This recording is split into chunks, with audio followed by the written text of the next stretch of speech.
الحمد لله رب العالمين، والصلاة والسلام على سيد المرسلين نبينا محمد وعلى آله وصحبه أجمعين. أما بعد، قلت المسألة الرابعة، مسألة شوري الخطبة درباري خطبة قوتاريا أو تتخاندن. قلت الخطبة ركن من أركان الجمعة لا تصح إلا بها. وتنديك قوتارا أو تتخاندشتا إمامي و أول ركنكش أركانت چه يد خطبه لا تصح إلا بها، يعني چه نابد خطبه أجر أف قوتار هديل نبد لمواظبته عليها وعدم تركه لها أبدا. جبر بردوامية پیغمبر عليه الصلاة والسلام بوه وچجر أو نهي. وهما خطبتان، وابخاد دو خطبنا دنا بين هردو كادا إمام ريني تخوالي.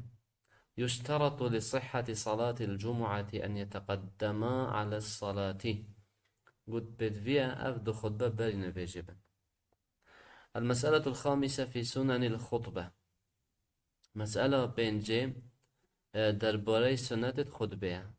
ويسن الدعاء للمسلمين بما فيه صلاح دينهم ودنياهم. قل سنة الخطبة دعاء بسرمانا بينكرن أو دعاءتكو بو دنياوان ودينوان باش، مع الدعاء لولاة أمور المسلمين بالصلاح والتوفيق. الوسط دعاء جيبو ريبا برد بسرمانا بينكرن كو خد تعالى وانا باش كد وتوفيق وانا بدتا. لأنه صلى الله عليه وسلم چونك پیغمبر عليه الصلاة والسلام كان إذا خطب يوم الجمعة دعا. پیغمبر خدا عليه الصلاة والسلام اگر رجا خطبه خواند بادا چی کتن؟ دعا، يعني دا دعاء كتن، دا دعاء كتن. وأشار بأصبعه، وبتبلغ خدا إشارة كتن. وأمن الناس، وخليج دا بشن آمين السر دعاء به. وأن يتولاهما مع الصلاة واحد، يعني عروس السنة خطبه ونفجا خطبه جي اي كس بكتن، نكو خطبه اي بخويندن و نویجی ایکی دی بکتن. اگر وکرشی درسته، بس یا سنت اوه هر دوک تابعی ایکی بن، چونکه پیغمبر علیه الصلاة والسلام هر دوک ارویت کردیم. ويرفع صوته بهما حسب الطاقة.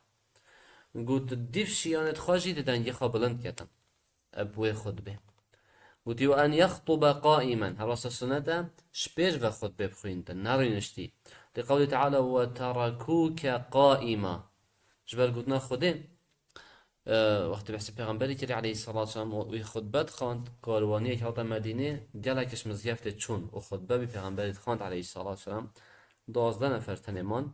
خود تعالی سورة الجمعة قلته وإذا رأوا تجارة أو لهوا انفضوا إليها، بل تجارة بچون أو كارواني هاتي وتركوك قائمة وأوانا تهيلا وتشبير به. معناه پیغمبر علیه الصلاة والسلام شبير به خطبت خواند، لو ما سنة شبير به بتخواند.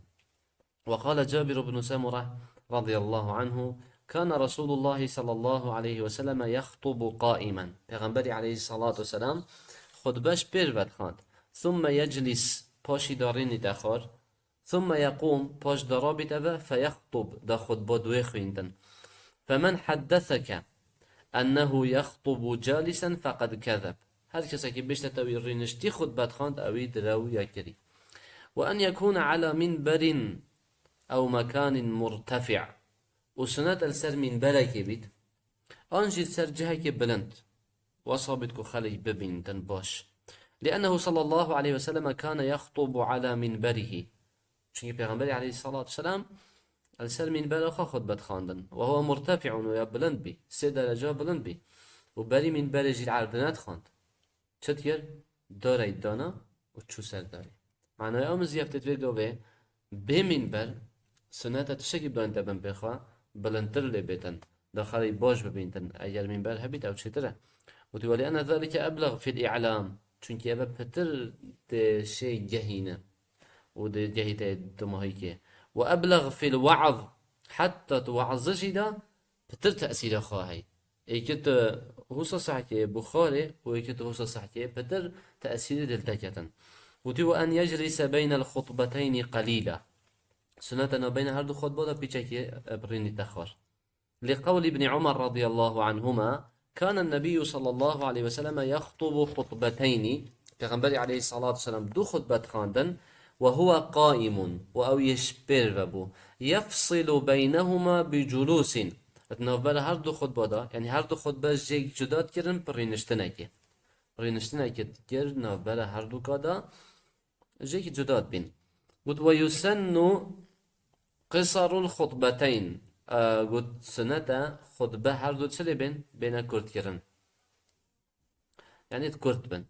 والثانية أقصر من الأولى ويدوي كرتر بدن أشياء إيكي بوشي لحديث عمار مرفوعا. جبر حديث عماري مرفوعي يعني وي يشبه غنبري فقوستي عليه الصلاة والسلام. قلت إن طول صلاة الرجل وقصر خطبته مئنة من فقهه. قلت هنديك الدرجية نفيجة خطبه وكرتية خطبه أبا دليل السر شهرزايا إمامه. فأطيلوا الصلاة بجاهين نفيج درج بكن يا خطبة وأقصروا الخطبة وخطبجي شرب كان كورتيان خطبجي كورتيان. طبعا كورتيرن دشوا بيتن نكو زيدش حد يعني حد درك بيت كورتيا ويكو شنا إيتا قوتن بنو من دقيقة 3 دقيقة 4 5 دقيقة يلا كورتا وناكو فيجا جالاي درجة بيت ساعة كان ساعة كم 10 دقيقة آن ساعة كي ويفا وجالاي درجة بلكي عند علماء بيجن تقدير ويكرب سورة قاف أي سورة قاف مرتل يعني بدل هيدي بخيني حتى خلاص هيدي شند وقت بيجيت هند بيت درجة كرن أو تقريبا 16 دقيقة 15 دقيقة هندية وينو برا هنيا. چونکی پیغمبر علیه الصلاة والسلام گله خود بید خواده همه سورات قاف مرتل خواند بس ده سورات قاف خوندن ترتیل و بهدی و سرخه و خود به خلاص بی. چونکی گله وعظ نصیحت دیده هی الویلی ما قلت اوه و افکر تی هنه فایده و اوه ده تشت من تربیت خلقه و ده بکرتی بویتا قوتن و ده بتر تأثیر خواه بیدن. والمئنة أو مئنة يهاتي بحسيان حديث ده معناه تشيا العلامة يعني النشان. قلت ويسن أن يسلم الخطيب على المأمومين إذا أقبل عليهم. سنة خطيب شبكت صلاف كتا مأمومة وقت كده بل خدتون صلاف كتا لقول جابر رضي الله عنه كان رسول الله صلى الله عليه وسلم إذا صعد المنبر سلم. پیغمبر خدا عليه الصلاة والسلام أجر سر منبر كبدا صلاف كتا. قلت ويسن أن يجلس على المنبر إلى فراغ المؤذن. قلت وقت شو سر منبر صلاف كر بل خدا خلتي صلاف كر سنة رين دخول سر منبر حتى مؤذنش بانجي خلاص بيتن. لقول ابن عمر رضي الله عنهما كان النبي صلى الله عليه وسلم يجلس إذا صعد المنبر حتى يفرغ المؤذن ثم يقوم فيخطب. پیغمبر عليه الصلاة والسلام السر منبر دارين دخول اگر سر منبر كيف بود دارين دخوله حتى مؤذن خلاص ببا بانجي خلاص كربا باش دارا بيتبا خود بخويندن. ويسن أن يعتمد الخطيب على عصا ونحوها. وسنة خطيب اعتماد خبدة سر قبالكي أن تشكي وكيوي. طبعا هذا هنجي سنة وقتك هوجب بيته يعني مثلا دان عمره آنجش بير و بينا بو يا زحمت أجبر نسخية كي عن إيش أكيد بيودا سنة أو دي يعني من بيشن اعتماد خب ده سر جو بالك سر من بره وبيغمبر واتير عليه الصلاة والسلام ده إجارة وقت يكو هوجة بباي والسفر أجي اعتماد خد ده سر كيفانا تير هافتني. اما ثابت نبويا كو چجا اعتماد خدا بيت سر شيره كي كو جاي خاطب شيرت بنا سر من بره نه هاتيه و گوستن چه شکلی صحیح و یا سند جی مگود بو که سنده یه بدوی بیده نکو هم هر چیزا که بیدن. و تو يسن للخطيب أن يقصد تلقاء وجهه لفعله صلى الله عليه وسلم. يعني سنة خطيب بل خبدة خلتك جبل كريرة بيغنبري عليه الصلاة والسلام. المسألة السادسة ما يحرم فعله في الجمعة. أبدا بحسي شد حرام كت تشدا خطبته. يحرم الكلام والإمام يخطب. وتي حرام أخفتن وقت إمام خطبة خنتن، لقوله صلى الله عليه وسلم: من تكلم يوم الجمعة هر كسك رجا خطبة باغ بتن والإمام يخطب وإمام خطبة خنتن فهو كالحمار يحمل أسفارا. وتي أفا وكي كراكيا هندك كتاب السر بشتويب شوف فايدة جينك. ولقوله صلى الله عليه وسلم: إذا قلت لصاحبك أنصت أجر رجا خطبة تقول هوالي خب بدي بناخ و خطبات تخواندن مثلا والإمام يخطب وإمام خطبة خوين فقد لغوت أبدا لغو كر تأخفتنك بمفاقوت أي تكلمت باللغو أنكو تلغو أخفت. وهو لغو تشيا الكلام الباطل المردود أخفتنا بيجا نقابل كريا. ويحرم تخطي رقاب الناس أثناء الخطبة. حرام مروف بتخسر ملت خلقی را پاوشتن الدمه خطبت تخواندن شنی هاده جور و ده بخسر ملیدی و فرها ویتن حتی بیت جهکی نزیک و یا حرام ازید دان خلقی. لقوله صلى الله عليه وسلم: لرجل رآه يتخطى الرقابة. جبال قلنا پیغمبر عليه الصلاة والسلام بو ظلامه کی سحکره تتا خطبه و تت بتخسر ملت خلقی را پاوشتن پیغمبر عليه الصلاة والسلام چه گوته؟ گوته اجلس فقد آذيته وترين خال تأزيد جهان دخل كي. ففيه أذية للمصلين چونك أبا أزيد أبو نفشكرة وإشغال لهم عن سماع الخطبة وديوانا مجيل كتن جهدانا خطبة دل الزفريتن دل سحكيات دل بيفا مجيل بيت أهيش خطبة ناميتن. أما الإمام أما هذيك إمامة فلا بأس بتغطية الرقاب إن لم يمكنه الوصول إلى مكانه إلا بثري. إمام اجتدان نبت خسر من الخاتي را باوتن اگر نشیتم جهی تمین برش بلی ویرگی. جالك مزيف ميتاي درجه خطيب إنك وتي رابط جوربة بدويات درجه عام رابط وحتى ديتن شي خالكي رئيس يدجري داي شركة دين درست أبوي دا بيتا من بري وبيتا في جهة هني أما أجر ريجا كودي هبت بيت أوش دوير رابط شيتن أكو أزياد خالكي بجاتن. ويكره التفريق بين اثنين ومكروه مروف دوا جي بجاتن دو يترخي فرنش خور تو جيج وكاي دو تلوير رين خور أن دا شبكاي دلوير ربوري. لقوله صلى الله عليه وسلم: من اغتسل يوم الجمعة هر كسكي رجع خطبة سري خب بشوت وبجا فيراتشي ثم راح باش بشيت خطبة درك بالزيكا فلم يفرق بين اثنين نفبر دو جيج ونكتن فصلى ما كتب له هندي بواتنا بيسين بخسنة بكتن بري باين بتدان قلت غفر له ما بينه وبين الجمعة الأخرى نفبر وخد باب ديدا چند هيا أو هميد بو إتا غفراندن. المسألة السابعة مسألة حفظين بما تدرك الجمعة باش أمد بچه خطبه يعني أس كنجي بهم آن چوا بهم اگر از یهش مکیوه او از بوم خطبه هاتن بزین آنجی بشیوازه کدی کنجی ده خطبهش مچیدن چوا و تدرك الجمعة بإدراك ركعة مع الإمام. اگر تو ایک رکعت جل امام بجهیه ایک رکعت بجهیه رکوع اخیره بلش رکوع رابطه بتو بجهیه او تو جهشتی خطبه و خطبهش تنچو. فعن أبي هريرة مرفوعا: من أدرك من الجمعة ركعة فقد أدرك الصلاة.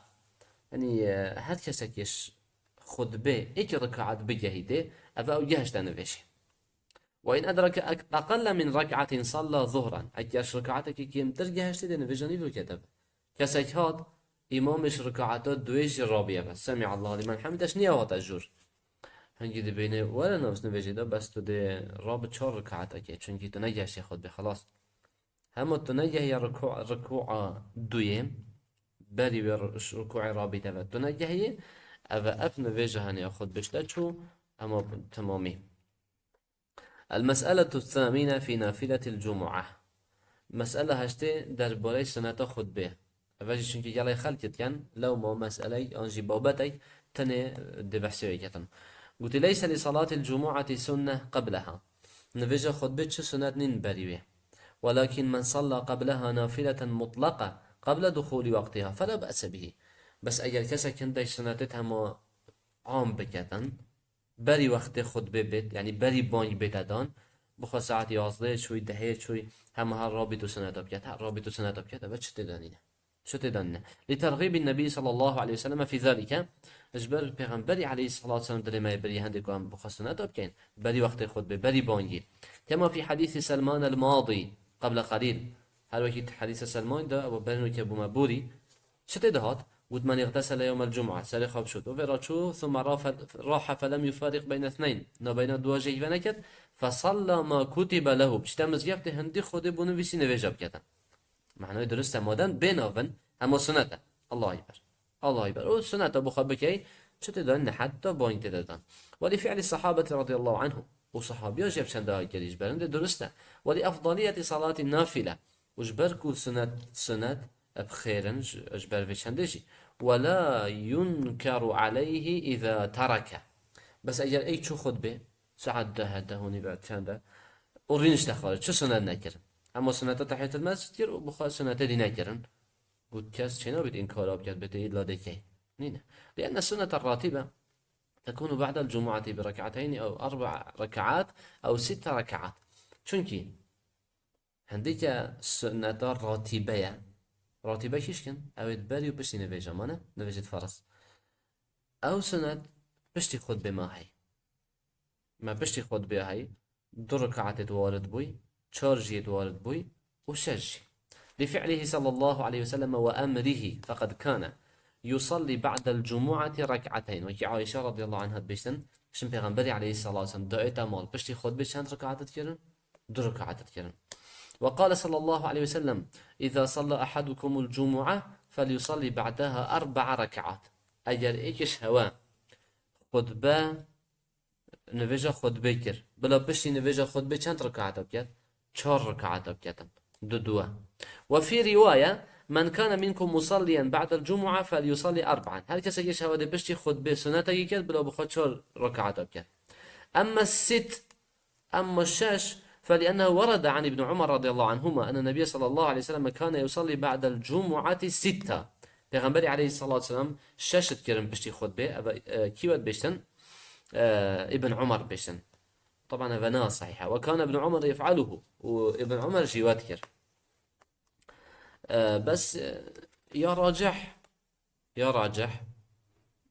تشيا أباتوا للشراكي يعني شارن چونكي جاري علماء تفريق تخنا بين ده جمعت كنا بين هندا فان حديثا من حديث عائشة يقول 2 ركعات كرن يادي پیغمبر گوده که هنده پشتی خود به نویجا خود به رکعتا کن و سنتا کن بخواد چهارا بکن و 2 4 با هم چه بکن ام دو بجین هندی که یا دویایه او کریارا پیغمبریه علیه الصلاة والسلام کریاره چه کریه ایکی دیتا 2 رکعت کره بس یا چهارا گوته نویه مانه یه گوته هین چهارا بکن ما قاعده که هت اصول دا بجیتن أن القول مقدم على الفعل قوتن دائما برا كرياريه بوچه لأن الفعل يتعرض له احتمالات چونك عندك كرياره احتمالات بو هاي بو نمونه پیغمبر گوت چهارا بکن بس و بخواد 2 کرن بو چه بیت هنگی واسطی های چه بیت نشیا بیت بکر چه بیت هم اوه دو بکتن نویا چهارا بکتن